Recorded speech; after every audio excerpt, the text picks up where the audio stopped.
Welcome back to my channel VidZone. From today we are starting a lecture series on post-colonial study or post-colonial literature. Each and everything related to this field of study like major concepts, major writers, major theories and fictional works of post-colonial literature we will study in upcoming videos. Well, before I start with this lesson, I request you to all to like, share and subscribe to our channel and also hit the bell icon for all updated lessons regarding English language and literature. Let's get started and move to our topic.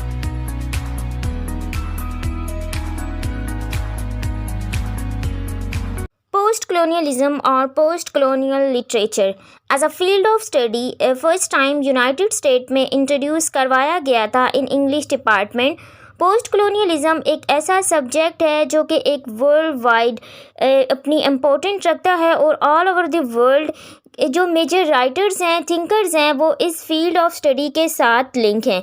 Post कलोनियलिज़म में हम किन चीज़ों को पढ़ते हैं और इसमें कौन से ऐसे मेजर एस्पेक्ट्स हैं, इनके थीम्स हैं, इनके थिंकर्स हैं, उन कौन से ऐसे कॉन्सेप्ट्स हैं जो कि इसे एक अलग सब्जेक्ट बनाते हैं जिसे हम पोस्ट कलोनियलिज़म कहते हैं. पोस्ट कलोनियलिज़म को समझने से पहले हम इन शॉर्ट कलोनियलिज़म को डिस्कस करते हैं. कलोनियलिज़म कहते हैं कि जब कोई कंट्री किसी दूसरे कंट्री को अपने अंडर ले लेता है, चाहे वो पावर के थ्रू ले, चाहे वो हेजमनी के थ्रू ले, चाहे वो इंपीरियलिज्म के थ्रू ले, किसी भी कंट्री का किसी और कंट्री पर जाकर कॉलोनाइज बनाकर उनको रूल करना, इसको हम कॉलोनाइजेशन कहते हैं.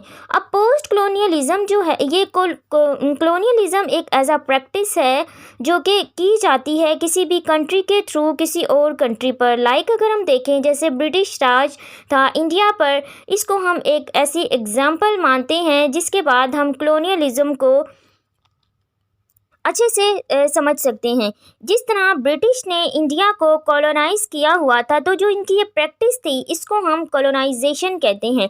अब पोस्ट कलोनियलिज़म क्या होता है? पोस्ट का वर्ड जब हम कलोनियलिज़म के साथ लगाते हैं तो इसका मतलब हरगिज़ ये नहीं है कि कलोनियलिज़म ख़त्म हो चुका है, बल्कि पोस्ट का वर्ड कलोनियलिज़म के साथ लगाने का मकसद ये है कि जो कलोनियलिज़म के टाइम पर जो लोगों के इश्यूज़ थे, उनकी स्ट्रगल थी, उस चीज़ की जब स्टडी की जाएगी या आफ्टर एंड बिफोर इंडिपेंडेंस किसी भी कंट्री, जो कोई भी ऐसा कंट्री जो कि कॉलोनाइज हो चुका है, तो उनकी जो स्ट्रगल थी, जब उस चीज़ को जो राइटर हैं या थिंकर हैं, स्कॉलर्स, प्रोफेसर जब उस पर रिसर्च करते हैं उसकी या उसको as a field of study लेकर स्टडी करेंगे, तो वो होता है पोस्ट कलोनियल स्टडी. और जब इस कॉन्सेप्ट के ऊपर जो लिटरेचर लिखा जाता है उसको हम पोस्ट कलोनियल डिस्कोर्स या पोस्ट कलोनियल लिटरेचर कहते हैं. पोस्ट कलोनियलिज़म को स्पेशली 19 एंड 20 सेंचुरी के साथ रिलेट किया जाता है, ऑल्दो इससे पहले भी कॉलोनाइजेशन होती है, लेकिन जो पोस्ट कलोनियलिज़म है उसको हम स्पेसिफिकली 19 और 20 सेंचुरी से ऑनवर्ड ही आज तक जो हमारा एरिया है इसको हम पोस्ट कलोनियल एरा कहते हैं, क्योंकि आज तक जो राइटर्स हैं वो इसके बारे में लिख रहे हैं कि उनका कंट्री या उनके जो एंसेस्टर्स थे उन्होंने किस तरह खुद को इंडिपेंडेंस दिलवाई, उनकी स्ट्रगल क्या थी.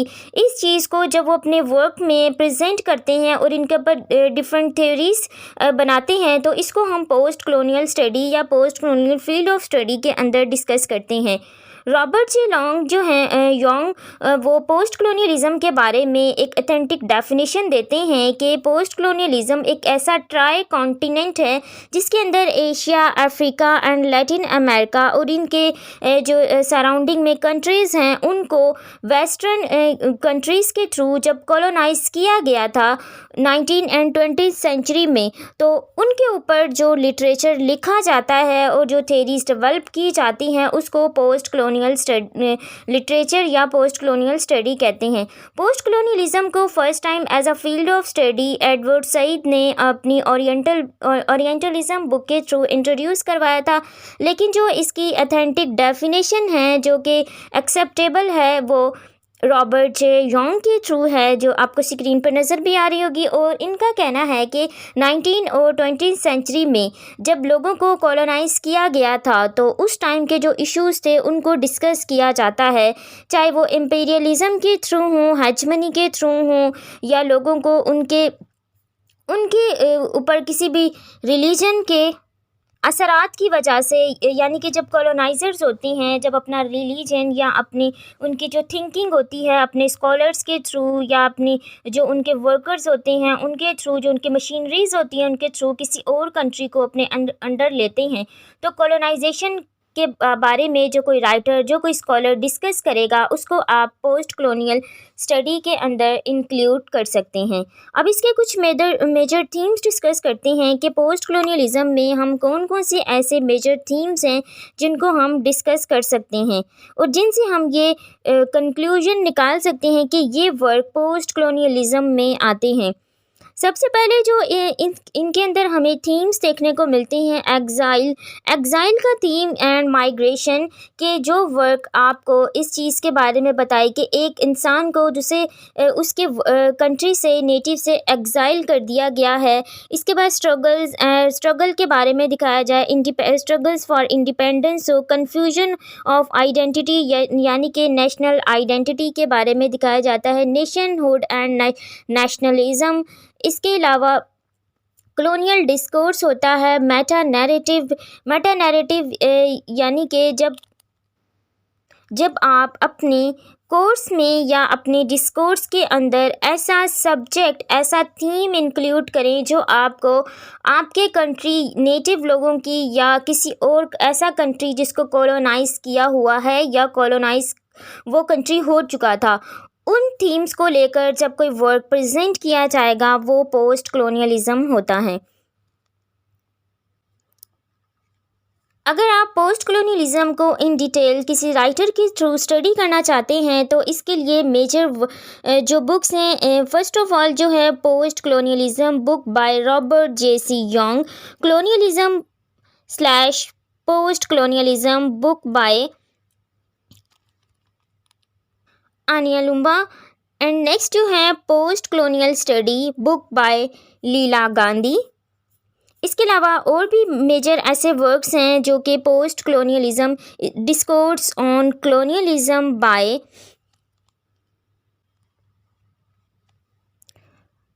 The player of exile book by George Lamming, and next the empire writes back book by Bill Ashcroft, Helen Tiffin etcetera. ये कोलैबोरेटेड वर्क है।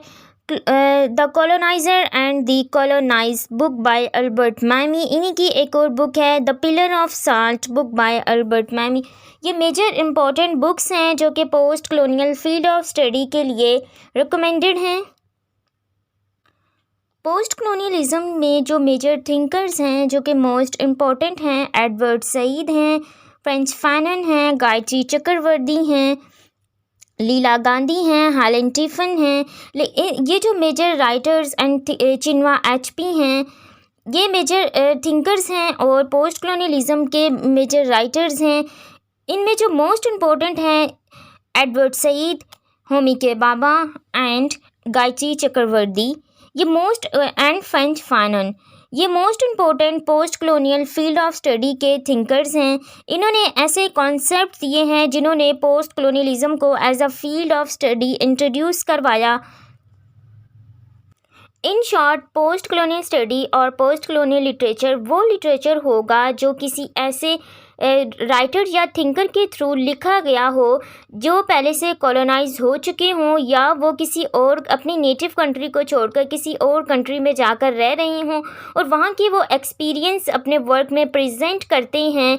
इस चीज़ को हम पोस्ट कॉलोनियलिज्म या पोस्ट कॉलोनियल लिटरेचर कहते हैं। इसकी कुछ आगे ब्रांचेस भी होती हैं जैसे कि ग्लोबलाइजेशन है, इको क्रिटिसिज्म है, कॉलोनियलिज्म, पोस्ट कॉलोनियल फेमिनिस्ट है, निग्रिट्यूड है।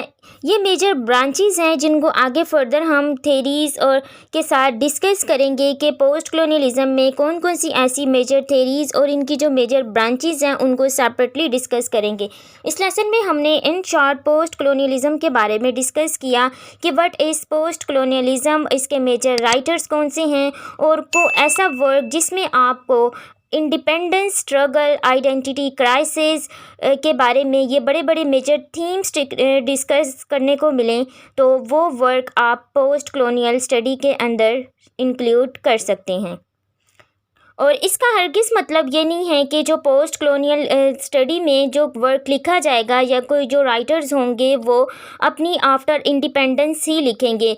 ड्यूरिंग इंडिपेंडेंस या जो उनकी जो स्ट्रगल थी उस टाइम पर भी जो राइटर्स लिख रहे होंगे, जैसे कि इंडियन राइटर्स हैं, R.K. नारायण हैं, टैगोर हैं, जिन पर ऑलरेडी हम साउथ एशियन लिटरेचर के में डिस्कस कर चुके हैं। आप वो वीडियोस चेक कर सकते हैं कि साउथ एशियन लिटरेचर में हमने उनके मेजर इंडियन जो राइटर्स हैं और साउथ एशियन लिटरेचर से बिलोंग करते हैं उनको डिस्कस किया है। बाय एंड लार्ज कोई भी ऐसा fictional and non fictional work जिसमें हम कॉलोनाइजेशन के एक्सपीरियंस को डिस्कस करते हैं कि कॉलोनाइजेशन के टाइम पर जो वहाँ के कंट्रीज़ हैं, उनके नेटिव्स हैं, उनकी ज़िंदगियाँ किस तरह गुजरी, कौन कौन सी ऐसे इश्यूज़ थे जो उनको फेस करना पड़े, उनके ऊपर किस तरह का जुल्म किया गया और कौन कौन सी ऐसी एक्सप्लॉयटेशन है जो कि उनके ऊपर की गई। इसके अलावा कौन से ऐसे लोग हैं जिनको उनकी कंट्री से एग्जाइल किया गया, उन्होंने किस तरह ख़ुद को सर्वाइव किया, अपनी ज़िंदगियों को बचाया और इसके साथ साथ अपने कंट्री को इंडिपेंडेंस दिलवाई। ये सब कुछ आप जब किसी स्कॉलर या किसी प्रोफेसर या किसी भी रिसर्चर या कोई राइटर के थ्रू किसी वर्क में स्टडी करेंगे तो वो एक पोस्ट कॉलोनियल लिटरेचर कहलाता है। इसके अंदर जो मेजर थिंकर्स आ जाते हैं वो स्पेशली पोस्ट कॉलोनियल राइटर्स नहीं बल्कि कुछ मार्क्सिस्ट भी होते हैं। मार्क्सिस्ट थिंकर्स, उनके कुछ टर्म्स, ऐसे कुछ उनके कॉन्सेप्ट्स होते हैं जो हम पोस्ट कॉलोनियलिज्म के साथ लिंक कर सकते हैं। पोस्ट स्ट्रक्चरलिज्म में जैसे कि हमारे पास पोस्ट कॉलोनियल डिस्कोर्स है, डिस्कोर्स जिसको मिशेल फुको ने फर्स्ट टाइम इंट्रोड्यूस करवाया, वो एक एज अ पोस्ट स्ट्रक्चरलिस्ट हैं, लेकिन इनको हम पोस्ट कॉलोनियलिज्म में भी स्टडी कर सकते हैं। इसके साथ साथ जो फेमिनिस्ट होते हैं जैसे कि गायत्री चक्रवर्ती हैं, ये एक एज अ फेमिनिस्ट और पोस्ट कॉलोनियल फेमिनिस्ट हैं। इसके साथ साथ जो कि फ्रेंच फैनन हैं जो एक साइकाट्रिस्ट थे और वो निग्रिट्यूड मूवमेंट के साथ लिंक करते थे और वो निग्रोस के बारे में लिखा करते थे। अफ्रीका जो कि खुद एक एक्सप्लॉइट होने वाला कंट्री है उनके बारे में लिखा करते थे। इनकी जो फेमस बुक है जैसे white skin, black masks, wretched of the earth, इस तरह के वर्क्स इन्होंने लिखे। इनको भी हम पोस्ट कॉलोनियल स्टडी या पोस्ट कॉलोनियल थिंकर्स के अंदर इंक्लूड करते हैं। इन शॉर्ट, जिस वर्क में आप ऐसे थीम्स देखेंगे वो हम पोस्ट कॉलोनियल स्टडी के साथ as a field of study इसको डिस्कस कर सकते हैं। पोस्ट कॉलोनियलिज्म को आप इन शॉर्ट एक डेफिनेशन या एक सेंटेंस के अंदर पुट नहीं कर सकते। ये एक वाइड टर्म है और ये एक मेजर कॉन्सेप्ट है, एक फील्ड ऑफ स्टडी है। इसलिए इसको डिस्कस करने के लिए हमें कुछ ऐसी थेरीज, कुछ ऐसे टर्म्स हैं जो कि हमें सीखनी चाहिए। आगे फर्दर हम सेपरेट वीडियो में इनकी जो मेजर टर्म्स हैं उनको भी डिस्कस करेंगे। साथ साथ कुछ वर्क्स हैं जो कि पोस्ट कॉलोनियलिज्म के साथ लिंक्स हैं, जैसे कि मोस्ट इम्पोर्टेंट वर्क है थिंग्स फॉल अपार्ट है। इसके साथ साथ जोसेफ कॉनरैड का हार्ट ऑफ डार्कनेस है, गॉड ऑफ स्मॉल थिंग है, house of mister Biswas, Brunt shadow. इस तरह के जो वर्क हैं जो कि पोस्ट कॉलोनियलिज्म पर लिखे गए हैं। मिडनाइट चिल्ड्रन जो कि सलमान रश्दी के थ्रू लिखा गया एक ऐसा वर्क है जो कि इंडिपेंडेंस के बारे में हमें एक डीपली नॉलेज देता है। Thanks for watching, stay motivated, God bless you.